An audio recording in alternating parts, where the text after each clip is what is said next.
അന്വേഷണം എന്ന പേരിൽ 7 തവണയാണ് ED ഉദ്യോഗസ്ഥർ ഡോക്ടർ തോമസ് ഐസക്കിന് നോട്ടീസ് അയച്ചത്. ഒരു തവണയല്ല, 7 തവണ. അദ്ദേഹം ഹാജരാകില്ല എന്ന് അദ്ദേഹം പ്രഖ്യാപിക്കുകയും ചെയ്തിരുന്നു. സ്വാഭാവികമായും നീതി തേടി അദ്ദേഹം കോടതിയെ സമീപിച്ചു. കോടതി EDയോട് ചോദിച്ചു, എന്തിനാണ് തോമസ് ഐസക്കിനെ വിളിച്ചു വരുത്തി ചോദ്യം ചെയ്യുന്നത് എന്ന്. അതിന് കൃത്യമായ മറുപടി ഹൈക്കോടതിക്ക് മുന്നിൽ കൊടുക്കാൻ ED ഉദ്യോഗസ്ഥർക്ക് കഴിഞ്ഞിരുന്നില്ല. അതുകൊണ്ട് തോമസ് ഐസക്കിനോട് ഹാജരാകാനും കോടതി നിർദ്ദേശിച്ചില്ല. എന്നാൽ കിഫ്ബി ഉദ്യോഗസ്ഥർ EDക്ക് മുന്നിൽ ഹാജരായി. അവർ ആവശ്യപ്പെട്ട രേഖകൾ കൈമാറിയിരുന്നു. ഇതെല്ലാം കഴിഞ്ഞതാണ്. അതിനുശേഷമാണ് ഏറ്റവും ഒടുവിൽ ഫെമ കേസിൽപ്പെടുത്തി മുഖ്യമന്ത്രിക്ക്, തോമസ് ഐസക്കിന്, കിഫ്ബിയുടെ CEO KM എബ്രഹാമിന് നോട്ടീസ് അയക്കുന്നത്. എന്താണ് നോട്ടീസിൽ പറയുന്നത്? എന്തിനാണ് നോട്ടീസ് അയച്ചത്? നോട്ടീസിൽ പറഞ്ഞിരുന്ന കാര്യങ്ങൾക്ക് കൃത്യം മറുപടി പറയുന്നു ഡോക്ടർ തോമസ് ഐസക് വാർത്താ സമ്മേളനത്തിൽ. മാധ്യമപ്രവർത്തകരുടെ ഓരോ ചോദ്യത്തിനും കൃത്യം മറുപടിയാണ്. കാണേണ്ടതാണ് പ്രേക്ഷകർ. കാണാം ആ വാർത്താ സമ്മേളനത്തിലെ പ്രസക്ത ഭാഗങ്ങൾ. നമ്മുടെ സ്കൂളിന്റെ കെട്ടിടങ്ങളൊക്കെ നന്നാവണ്ടേ, മെഡിക്കൽ കോളേജിൽ ബ്ലോക്കുകൾ വേണ്ടേ? കേരളത്തിലെ ജനങ്ങൾ പറയുന്നത് ഇവയൊക്കെ വേണം എന്നുള്ളതാണ്. അപ്പൊ 2 ഓപ്ഷനാണ് കേരളത്തിന്റെ മുന്നിലുള്ളത്. നമ്മുടെ ബഡ്ജറ്റിൽ നിന്ന് കുറേശ്ശെ പണം നീക്കിവെച്ച് ഒരു 25-30 വർഷം കൊണ്ട് ഇതൊക്കെ പണിയാം.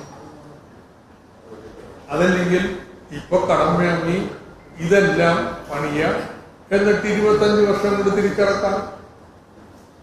രണ്ടാമത്തെ മാർഗമാണെങ്കിൽ നിങ്ങളുടെ എന്റെ ജീവിതകാലത്ത് ഇതൊക്കെ യാഥാർത്ഥ്യം. കേരളത്തിന് ഇന്ന് തന്നെ ഈ വികസന നേട്ടങ്ങൾ ഉണ്ടാകും. അപ്പോഴും ചോദ്യം വരുന്നുണ്ട്, തിരിച്ചടവ് എങ്ങനെയാണ്? തിരിച്ചടക്കാൻ കേരളം മുടക്കേണ്ട പണം നിയമത്തിൽ വ്യവസ്ഥ ചെയ്തിട്ടുണ്ടെന്ന് രഹസ്യമല്ല. മോട്ടോർ വാഹന നികുതിയുടെ പകുതി കൊടുക്കണം എല്ലാ വർഷവും കിഫ്ബിക്ക്. ആ പണം കൊണ്ട് തിരിച്ചടക്കാവുന്നത് കിഫ്ബി വാങ്ങുള്ളൂ. അതല്ലാതെ ദശലക്ഷക്കണക്കിന് കോടി വായ്പ എടുത്തിട്ടൊന്നും നിർവഹിക്കാൻ പോകുന്നില്ല.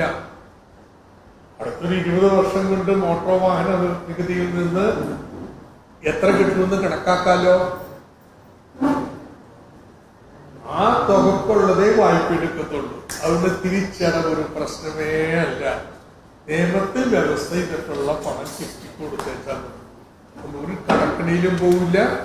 നമ്മുടെ നാട്ടില് ഈ പശ്ചാത്തല സൗകര്യങ്ങളൊക്കെ ഉണ്ടാവും. നമ്മുടെ കൺമുമ്പിൽ സംഭവിച്ചുകൊണ്ടിരിക്കുക.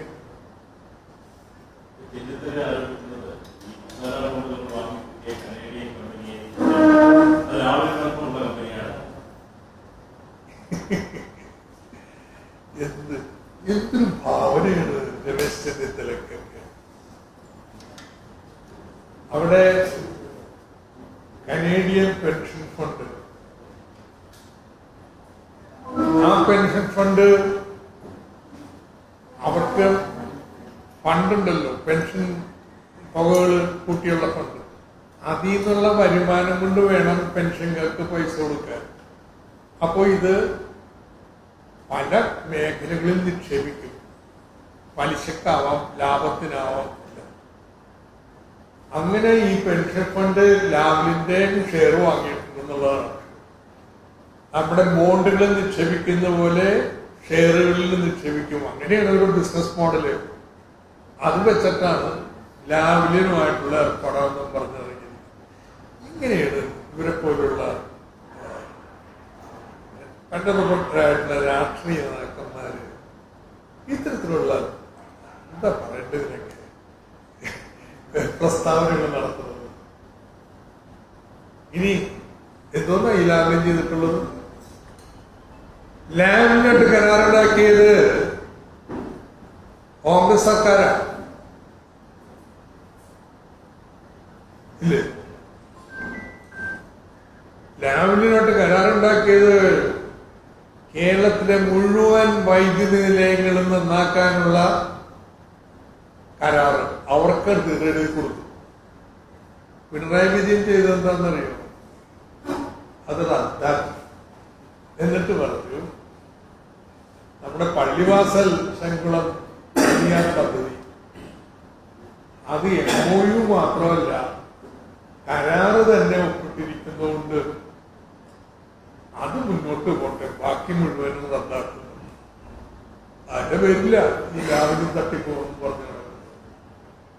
കോൺഗ്രസിന്റെ കമ്പനിയാണെന്ന് ലാവലിൻ കമ്പനി അവരാ കരാറുണ്ടാക്കി.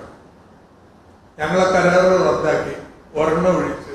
കാരണം അത് റദ്ദാക്കിയാൽ കോടതിയിൽ കേസവും അനന്തമായിട്ട് പള്ളിവാസ സംഘം. ഒന്നാണെങ്കിലോ വലിയ വൈദ്യുതി ക്ഷാമത്തിന്റെ കാലം, അത് അനന്തമായി നീണ്ടുപോകും.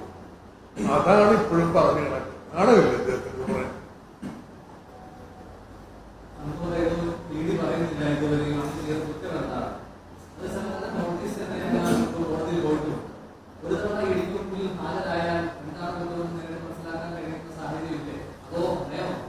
മനസ്സില്ല അതിന്റെ ഉത്തരം. ഇവരൊക്കെ വിളിക്കുമ്പോ കയറാനും പോകാനും വരാനും നിൽക്കാതെ ഒരു പൗരന് അവകാശമുണ്ടെന്ന് ഭരണഘടന ചില അവകാശങ്ങൾ നൽകിയിട്ടുണ്ട്. എന്നെ ഇങ്ങനെ വിളിക്കുമ്പോ അങ്ങോട്ട് ചെല്ലാൻ നിൽക്കില്ല. എന്തിനാ വിളിക്കുന്നത് പറയും. എന്റെ ആക്ഷേപം എന്താണെന്നറിയാം. നമ്മളെ വ്യക്തിഹത്യ ചെയ്യുക, അവമാനിക്കുക, രാഷ്ട്രീയ പ്രചാരണത്തിന് തന്നെ കരുവാക്കുക, ഇതിനു വേണ്ടിയുള്ള ഉപായമാണ് ED നടത്തിക്കൊണ്ടിരിക്കുന്നത്. അതുകൊണ്ട് കോടതി പോകാൻ പൗരാവകാശം കോടതി സംരക്ഷണം നൽകി. ഒരു തവണയില്ലെന്ന് 6-7 തവണ. ഇപ്പൊ അതുകൊണ്ട് എന്തുണ്ടായി? എന്നെ കാണുന്നല്ലോ അവരുടെ നിഗമനത്തിലെത്താൻ. എന്നെ ചോദ്യം ചെയ്തിട്ടില്ലല്ലോ. അന്വേഷണം ഞങ്ങൾക്ക് കിട്ടിയത്, പിന്നെ എന്തിനെ വിളിക്കാൻ പോകുന്നു? എന്നിട്ട് അവരുടെ കോടതിയിൽ കേസ് ഫയൽ ചെയ്തിരിക്കും. നിയമപരമായിട്ട് ഫൈറ്റ് ചെയ്യാം. ഞാൻ നമ്മുടെ നിലപാട് പറഞ്ഞു. വേറെ ഒരു ആക്ഷേപവും ഇല്ല. ഭൂമി മേടിക്കൂ എന്നുള്ളതാണ്. ഭൂമി മേടിച്ചിട്ടില്ല, ഭൂമി അക്വയർ ചെയ്തിട്ടില്ല.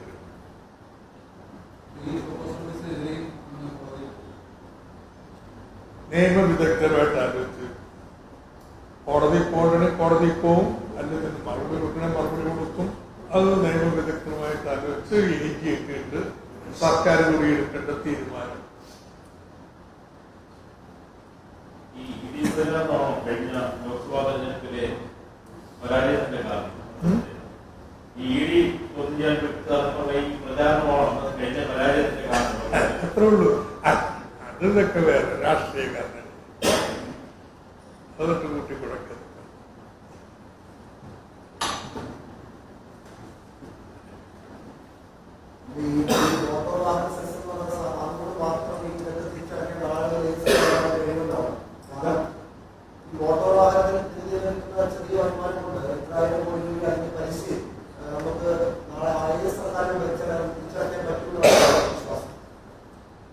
കിഫ്ബിയുടെ നിയമവ്യവസ്ഥ എങ്ങനെയാണ്?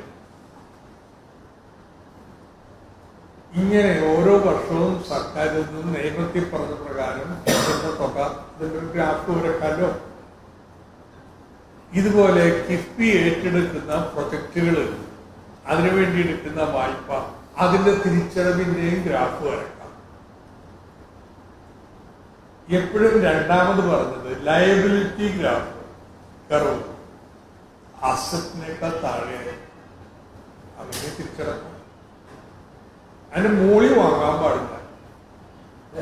അത് വാങ്ങാൻ പാടില്ല എന്ന് ഉറപ്പുവരുത്താനാണ് ഫണ്ട് ട്രസ്റ്റ് ഫിഡലിറ്റി ബോർഡ് എന്ന് പറഞ്ഞ്, ട്രസ്റ്റ് ബോർഡ് എന്ന് പറഞ്ഞ് ഒരു സംവിധാനത്തെ മുൻ CAG വിനോദ് റോയ് സാറിന്റെ നേതൃത്വത്തിൽ ഇവരുടെ മുഖ്യ ചുമതല ഇത് പരിശോധിക്കാം.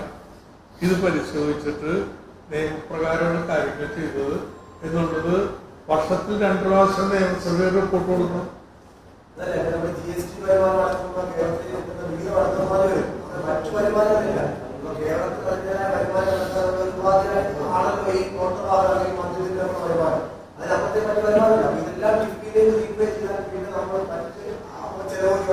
എല്ലാ വരുമാനവും എടുക്കുന്നില്ലല്ലോ. മോട്ടോർ വാഹന നികുതിയുടെ പകുതി അത് അറിഞ്ഞുകൊണ്ട് നിയമസഭ തീരുമാനിച്ചിരിക്കുന്നതാ, വേറെ ആരെങ്കിലും തീരുമാനിച്ചതല്ല. അത് വരുള്ളൂ, ബാക്കിയൊക്കെ നമ്മുടെ ബാങ്കിൽ വരും. അതിനിടയിൽ എന്ത് പറ്റും? ഈ പണം നിക്ഷേപിച്ച് ഈ പശ്ചാത്തല സൗകര്യങ്ങളൊക്കെ ഒരുക്കുമ്പോൾ കേരളത്തിന്റെ സാമ്പത്തിക വളർച്ചയുടെ വേഗത കൂടും. ഇന്ത്യയിൽ ഉണ്ടായിക്കൊണ്ടിരിക്കുന്ന സാമ്പത്തിക വളർച്ചയുടെ അടിസ്ഥാനം ഇപ്പൊ എന്താ? ഇന്ത്യയിലെ പബ്ലിക് ഇൻവെസ്റ്റ്മെന്റ്, പശ്ചാത്തല സൗകര്യങ്ങൾ എന്നാണ് പ്രധാനപ്പെട്ട കാര്യം. അപ്പോൾ നമ്മുടെ ഈ പശ്ചാത്തല സൗകര്യങ്ങൾ മെച്ചപ്പെടുന്നത് മൂലം കേരളത്തിൽ ഇൻവെസ്റ്റ്മെന്റ് കൂടും, സാമ്പത്തിക വളർച്ച വർദ്ധിക്കും. അതോടുകൂടി ഇത് കൊടുക്കുന്നത് ഭാരമാവുന്നു, വരുമാനം സർക്കാരിന്. അങ്ങനെ നാടിനെ വികസിപ്പിക്കേണ്ടത്.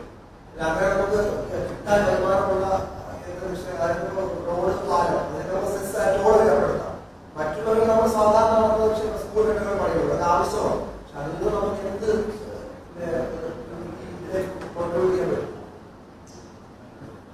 ഇങ്ങനെ വെക്കാം. നിങ്ങൾക്ക് നല്ലൊരു വീട് പണി ഇപ്പൊ കാശ് 30 കൊല്ലം പണം സമ്പാദിച്ച് കാശ് അതൊക്കെ ഇപ്പൊ പണിയും ഒക്കെ പ്രശ്നങ്ങളുണ്ട്. അപ്പോഴത്തെ നിങ്ങൾ വയസ്സായി നമുക്കിവിടെ താമസിക്കാനുള്ള ഭാഗ്യം ഉണ്ടാവുന്നില്ല. രണ്ടാമത്തെ മാർഗം നിങ്ങൾ ലോണെടുത്ത് വീട് വെക്കാൻ, സുഖമായിട്ട് താമസിക്കാൻ, അതിന്റെ വരുമാനത്തിൽ തിരിച്ചറിയാം.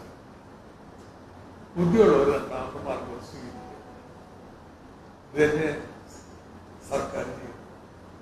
നമ്മുടെ നാടിന്റെ വികസനത്തിന് നിങ്ങൾ പറഞ്ഞതാ എങ്ങനെയാണ് ഈ കാര്യങ്ങൾ ചെയ്യുന്നത്?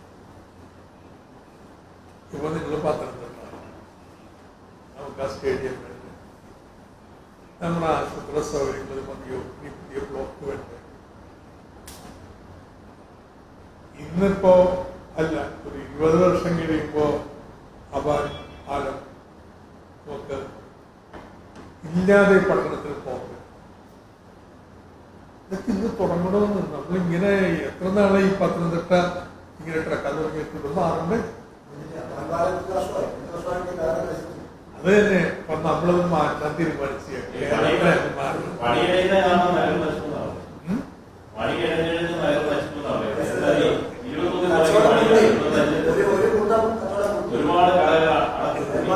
ആ പാലത്തിന്റെ പണി വേണ്ടത്ര വേഗതയിൽ പോകുന്നില്ലെന്നുള്ളത്.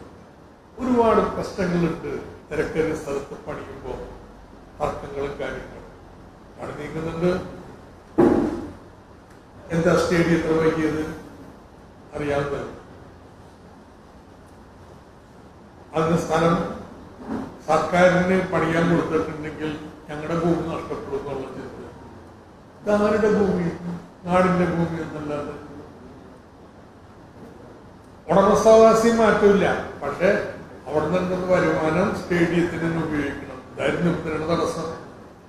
ചില കാര്യങ്ങളിൽ താമസം ഒക്കെ വരും. പക്ഷെ വിസ്മയകരമായ വേഗതയിലാണ് കാര്യങ്ങൾ നടപ്പായിക്കൊണ്ടിരിക്കുന്നത്. ഈ തെരഞ്ഞെടുപ്പിലും വരാൻ പോണ തെരഞ്ഞെടുപ്പിലും ഒക്കെ വലിയ സ്വാധീനം ചെലുത്താൻ ജനങ്ങളുടെ മുമ്പിലുണ്ട്. എത്ര വേഗതയിലാണ് കാര്യങ്ങൾ ചെയ്യുന്നത്. ചില പ്രൊജക്ടുകൾ ചില കാരണങ്ങളുണ്ട് താമസം വരും.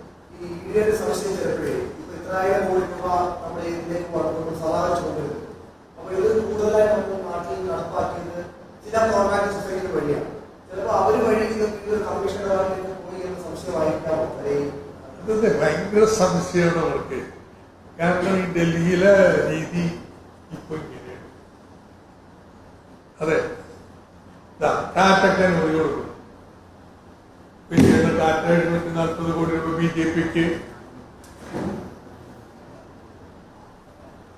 ഇപ്പൊ ഇങ്ങനെ പ്രോക്കോ കൃത്യമായിട്ട് കൊടുത്താൽ അതിന്റെ പെർസെന്റേജ് BJP. അപ്പൊ ഇങ്ങനെയൊക്കെ തെറ്റിദ്ധാരണ ഉണ്ട്. ഇങ്ങനെയൊക്കെ ഇവിടെ നടക്കുന്നത്. അതുകൊണ്ടാണ് തപ്പിയാൻ എന്തെങ്കിലും തടയുന്നത്. ഇത്രയും കോടി രൂപയല്ലേ. അതുകൊണ്ട് ED പറയുന്നത് ഇവിടെ വിശ്വസിക്കുന്നില്ല. അതുകൊണ്ട് EDയിലെ ഉദ്യോഗസ്ഥന്മാരോട് നമുക്ക് കുറച്ച് സഹതാപം വേണ്ട.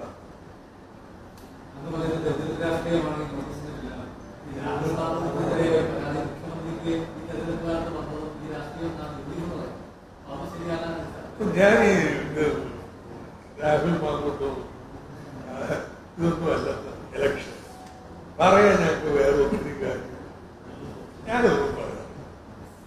പറയാൻ ഏറെയുണ്ടെന്ന് 2000 രൂപ വെച്ച് പെൻഷൻ കൊടുത്തിരിക്കും. ആ പെൻഷൻ വാങ്ങുന്ന എല്ലാവരുടെയും വീട്ടിലെ സ്ത്രീകൾക്ക് 1000 രൂപ വെച്ച് കൊടുക്കുക. ഒരു മാസമല്ല, ഒരു വർഷമല്ല, പെൻഷൻ മേടിക്കാനുള്ള പ്രായമാണ്. ഇതൊക്കെ പറഞ്ഞു തീർക്കുന്നതിൽ എവിടെയും ആ കൂട്ടത്തിന്